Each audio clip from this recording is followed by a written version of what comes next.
Hello guys, मैं राजेश भंडारी आप सबका स्वागत करता हूं अपने चैनल इलेक्ट्रिकल अड्डा में। जो हमारा एसी चैप्टर चल रहा था, ठीक है, तो उसको हम आगे एसी सर्किट जो चैप्टर चल रहा था उसको आगे बढ़ाते हुए आज मैं आपके लिए एक टॉपिक लेके आया हूं, ठीक है, जिसमें हम एडमिटेंस, ठीक है, एडमिटेंस, कंडक्टेंस और ससेप्टेंस ये तीन चीज़ को कंप्लीट करेंगे। ठीक है, इन तीनों चीज़ों के बारे में पढ़ेंगे। ये बहुत इंपॉर्टेंट है, ये हर जगह आपका यूज़ होगा इलेक्ट्रिकल में और ये बेसिक है। ठीक है, अगर ये आपको समझ में आ गया तो इलेक्ट्रिकल में कहीं ये वर्ड आएगा तो आपको इजीली ये समझ में आ जाएगा कि यहाँ पे क्या बोलना चाह रहा है, तो ये समझना बहुत ज़रूरी है आपको। ठीक है, तो सबसे पहले हम देखते हैं एडमिटेंस। तो एडमिटेंस होता क्या है? ठीक है, तो एडमिटेंस को हम वाई से शो करते हैं। सबसे पहले तो हम उसको याद करना पड़ेगा। ठीक है, तो ये होता है आपका इम्पीडेंस का रेसिप्रोकल यानी 1/z। ये इसका फॉर्मूला होता है y=1/z। ठीक है, अब आपको इम्पीडेंस के बारे में पता होना चाहिए, इम्पीडेंस क्या होता है। ठीक है, तो ये मैं पहले वीडियो बना चुका हूँ इसके बारे में, इम्पीडेंस के बारे में। ठीक है, तो आप वहाँ पे जाके देख सकते हैं।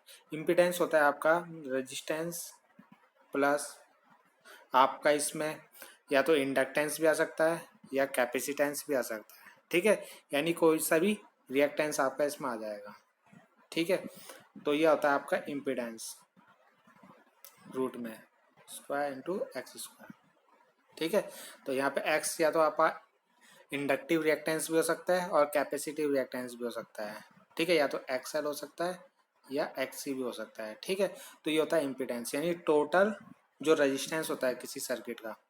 अगर हमारा कोई सर्किट है उसमें अगर रेजिस्टेंस जुड़ा है या इंडक्टेंस जुड़ा है या दोनों कैपेसिटर भी जुड़ा है, यानी टोटल जो इसका रेजिस्टेंस होगा इस सर्किट का वो होता है इम्पीडेंस। ठीक है, तो उसका उल्टा होता है एडमिटेंस। ठीक है, तो इम्पीडेंस क्या करता है? रेजिस्टेंस की तरह काम करता है कि करंट को, जो करंट फ्लो हो रहा है उसका अपोज करना। ठीक है, जैसे रेजिस्टेंस अपोज करता है वैसे ही आपका इम्पीडेंस भी अपोज करता है। ठीक है, जो रेजिस्टेंस करंट का अपोज करता है वैसे इम्पीडेंस भी अपोज करेगा। इम्पीडेंस इसलिए, रेजिस्टेंस और इम्पीडेंस में ये डिफरेंस हो जाता है कि इसमें आपका इंडक्टर और कैपेसिटर भी आ जाता है। ठीक है, मगर रेजिस्टेंस केवल रजिस्टिव सर्किट होगा जो। ठीक है, तो उसका रेसिप्रोकल होगा आपका एडमिटेंस। तो आई होप आपको समझ में आ गया होगा एडमिटेंस इम्पीडेंस का उल्टा। तो इम्पीडेंस में करंट का अपोज होता है तो एडमिटेंस क्या हो जाएगा फिर उसका उल्टा, यानी इसमें करंट का अपोज ना हो। ऐसा सर्किट जहाँ पे करंट का अपोज ना हो उसे एडमिटेंस कहते हैं। ठीक है, तो जहाँ पे करंट का अपोज ना हो तो इसकी यूनिट मो होती है, उल्टा ओम से शो करते हैं इसके। ठीक है, मो। और इसका फॉर्मूला ये भी लिखते हैं y=J प्लस JB। ठीक है, जी यहाँ पे होता है आपका कंडक्टेंस और बी होता है ससेप्टेंस। इसको अभी हम आगे समझाएंगे। ठीक है, ये जो एडमिटेंस होता है ये कंडक्टेंस और किससे, ससेप्टेंस से मिलकर बना होता है। ठीक, अब हम इसकी डेफिनेशन देख लेते हैं एडमिटेंस की। तो एडमिटेंस की डेफिनेशन क्या है? Admittance is defined as the effective ability of the current due to which it allow the alternating current to flow through the it. ठीक है, यानी किसी भी सर्किट की जहाँ पे करंट क्या हो, ईजिली फ्लो हो जाए, तो उसको हम बोलते हैं एडमिटेंस। ठीक है, यानी करंट जो हो ईजिली फ्लो हो जाए उसको एडमिटेंस बोलते हैं। ठीक है, तो इसका फॉर्मूला मैंने आपको बता दिया, दोनों चीज़ों से मिलकर बना होता है। ठीक है, कंडक्टेंस और ससेप्टेंस से। कंडक्टेंस यहाँ पे रियल वैल्यू है, ठीक है, और ससेप्टेंस एक इमेजिनरी वैल्यू, इसमें इसके आगे जे लिखा है आपका। ठीक है, तो इसको आगे समझते हैं हम क्या होता है कंडक्टेंस और ससेप्टेंस। ठीक है, नेक्स्ट जो है, हाँ, एडमिटेंस में एक चीज़ और रह गया कि ये क्या होती है, एक वेक्टर क्वांटिटी है। ठीक है, वेक्टर क्वांटिटी किसे बोलते हैं? जिसमें मैग्नीट्यूड और डायरेक्शन दोनों होता है। तो ये दो स्केलर क्वांटिटी से मिलकर बना होता है कंडक्टेंस और ससेप्टेंस। ठीक है, वो मैंने आपको बता दिया है y=G प्लस JB। ठीक है, आगे देखते हैं कंडक्टेंस। तो कंडक्टेंस क्या होता है? रेजिस्टेंस का उल्टा। ठीक है, रेजिस्टेंस का उल्टा कंडक्टेंस कहलाता है। ठीक है, अब रेजिस्टेंस क्या करता है? रेजिस्टेंस करंट का अपोज करता है, किसी भी सर्किट में करंट का जो फ्लो होता है उसको अपोज करता है, तो उससे रेजिस्टेंस कहते हैं। अगर सर्किट में करंट का अपोज नहीं हो रहा है तो उसको बोलते हैं कंडक्टेंस। ठीक है, इसको जी से शो करते हैं, यानी कोई भी सर्किट जहाँ पे आसानी से करंट फ्लो हो जाए, ठीक है, कोई उसका अपोज ना करे, यानी उसको कोई रोके ना, उसको बोलते हैं कंडक्टेंस। ठीक है, इसको शो करते हैं G equal to Y cos theta, ये भी इसका फॉर्मूला है। ठीक है, और ये पॉजिटिव वैल्यू होती है हमेशा, कंडक्टेंस हमेशा पॉजिटिव होता है। ठीक है, नेगेटिव नहीं होता, जबकि ससेप्टेंस क्या होगा, नेगेटिव होगा, तभी मैंने बोला वो रियल वैल्यू होती है हमेशा। ठीक है, और ये कंडक्टेंस हमें एसी और डीसी दोनों में आपको मिल जाता है, या एसी सर्किट हो या चाहे डीसी सर्किट हो। ठीक है, रेजिस्टेंस होता है एसी सर्किट में भी होता है, डीसी सर्किट में भी होता है। ठीक है, तो इसलिए कंडक्टेंस आपको दोनों में मिल जाएगा। तो कंडक्टेंस समझ में आ गया होगा। रेजिस्टेंस का उल्टा, रेजिस्टेंस में क्या होता है, करंट का अपोज होता है। कंडक्टेंस क्या होगा, अगर अपोज ना हो करंट का, किसी भी सर्किट में आसानी से करंट फ्लो हो जाए तो उसको कंडक्टेंस बोलते हैं। ठीक है, अब हम आगे देखते हैं। आगे हम इसमें देखते हैं ससेप्टेंस। ठीक है, जो मैं ये आपको पढ़ा रहा हूँ और साथ में इसके नोट्स भी आपको प्रोवाइड करा रहा हूँ, तो ये बहुत इंपॉर्टेंट नोट्स हैं, आप इसको नोट कर सकते हैं वीडियो देखते हुए। ठीक है, ये आपके एग्जाम में भी, कोई भी एग्जाम, कॉम्पिटिटिव एग्जाम होंगे वहाँ पे भी बहुत इंपॉर्टेंट रोल क्या करेंगे, अदा करेंगे आप पे। ठीक है, तो आपको इसको साथ में नोट्स भी बना लेना अगर आपको ज़रूरत होगी। ठीक है, तो ससेप्टेंस क्या होता है, ससेप्टेंस जो होगा आपका, ये रेसिप्रोकल होता है रिएक्टेंस का। ठीक है, रिएक्टेंस एक्स से शो करते हैं इसे। ठीक है, 1/x। तो ये भी एक टाइप का क्या होगा, जैसे रिएक्टेंस, रिएक्टेंस क्या होता है, रिएक्टेंस होता है किसी भी सर्किट में, जो रिएक्टेंस आपका केवल एसी सर्किट में होता है। ठीक है, अब रिएक्टेंस के अंदर आपका केवल क्या आता है, जैसे इंडक्टर आ गया, ठीक है, या कैपेसिटर आ गया, तो ये दोनों एसी में काम करते हैं।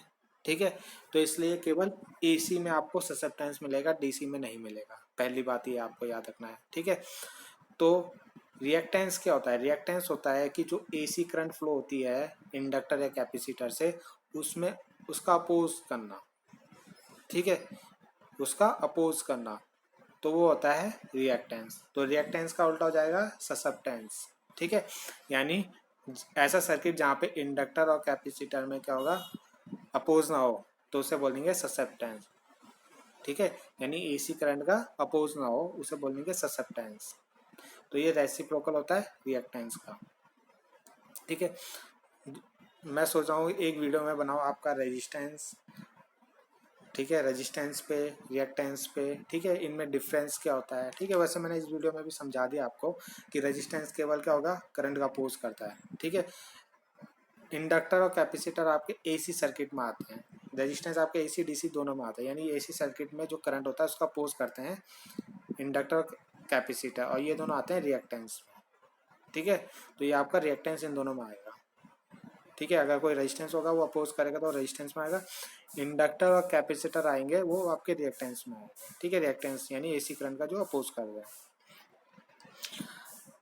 इसके बाद ससेप्टेंस की डेफिनेशन है। ठीक है, susceptance is expression of the electronic component circuit और system release store energy as the current and voltage. ठीक है, तो ये मैंने आपको समझा दिया कि जो भी रिएक्टेंस होता है आपका, या चाहे वो इंडक्टर हो कैपेसिटर हो, वो आपका एनर्जी स्टोर करते हैं और रिलीज करते हैं, ये आपको पता ही होगा। ठीक है, मैग्नेटिक फील्ड के रूप में करता है इंडक्टर, और कैपेसिटर इलेक्ट्रिक फील्ड के रूप में एनर्जी को स्टोर करता है और रिलीज करता है।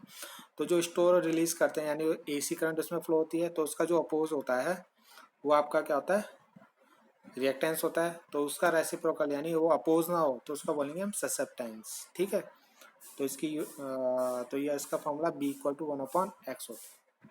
ठीक, नेक्स्ट देखते हैं हम। हाँ, इसमें ये फॉर्मूला रह गया कि B = y sin थीटा। ठीक है, B = y sin थीटा, यानी y इसमें एडमिटेंस है, sin थीटा एक इसका कंपोनेंट है। ठीक है, जो वेक्टर होता है उसको दो कंपोनेंट में जोड़ते हैं, तोड़ते हैं cos थीटा और sin थीटा। तो cos थीटा आपका क्या में आ जाएगा, कंडक्टेंस में, और sin थीटा आपका ससेप्टेंस में। ठीक है, बाकी जो ससेप्टेंस होता है वो पॉजिटिव हो जाएगा, तुम्हारा सर्किट कैसा है, कैपेसिटर है, कैपेसिटर जुड़ा है सर्किट में, और नेगेटिव होगा इंडक्टर के लिए। ठीक है, तो इंडक्टर में लैग करता है और कैपेसिटर में लीड करता है, इसलिए उसमें पॉजिटिव और इसमें नेगेटिव हो गया आपका। ठीक है, नेक्स्ट देखते हैं। नेक्स्ट इसमें आ जाता है आपका एडमिटेंस ट्रायंगल। ठीक है, ऐसा ट्रायंगल एडमिटेंस ट्रायंगल, एक इससे पहले हमने इम्पीडेंस ट्रायंगल पढ़ा था। ठीक है, तो एडमिटेंस ट्रायंगल में क्या होता है, आपका जो कंडक्टेंस होता है और ससेप्टेंस होता है। ठीक है, तो ये ऐसे बनता है आपका। ठीक है, उल्टी डायरेक्शन में बनता है ये, जो वो होता है ऊपर की तरफ बनता है, कौन सा, इम्पीडेंस वाला। ठीक है, उसमें रेजिस्टेंस और आपका रिएक्टेंस, उन दोनों का सम होता है इम्पीडेंस। ठीक है, आर और एक्स। ठीक है, चाहे कैपेसिटर हो या इंडक्टर हो, उन दोनों का सम एडमिटेंस। इसमें ये उल्टे की तरफ बनता है। ठीक है, 90 डिग्री। तो ये हो गया आपका एडमिटेंस वाई, ये हो गया ससेप्टेंस। ठीक है, और ये हो गया आपका कंडक्टेंस। तो ये इसका ट्रायंगल फॉर्म है, यानी इन दोनों का सम मैंने बताया था Y equal to G plus J B. ठीक है, तो वही यहाँ पे आ गया, इन दोनों का सम क्या होगा, ये जे प्लस जे बी। ठीक है, हो गया आपका एडमिटेंस। तो इस तरीके से ट्रायंगल का जो एडिशन वाला मेथड होता है, उससे हम ये निकालते हैं इसकी वैल्यू। तो आई होप आपको ये समझ में आया होगा जो एडमिटेंस होता है। ठीक है, एडमिटेंस मैंने इसमें पढ़ाया आपको, कंडक्टेंस इसमें मैंने पढ़ाया आपको, और ससेप्टेंस मैंने इसमें पढ़ाया आपको। ठीक है, तो ये तीनों चीज़ आपको समझ में आ गई होगी। ठीक है, तो आई होप आपको ये समझ में आया होगा, और कोई भी क्वेरी हो वो आप इसमें कमेंट कर सकते हैं। ठीक है, और कोई भी टॉपिक आपको अगर नया पढ़ना है जो आपको चाहिए, तो आप वो भी कमेंट कर सकते हो। तो thanks and like and subscribe my channel. Thank you.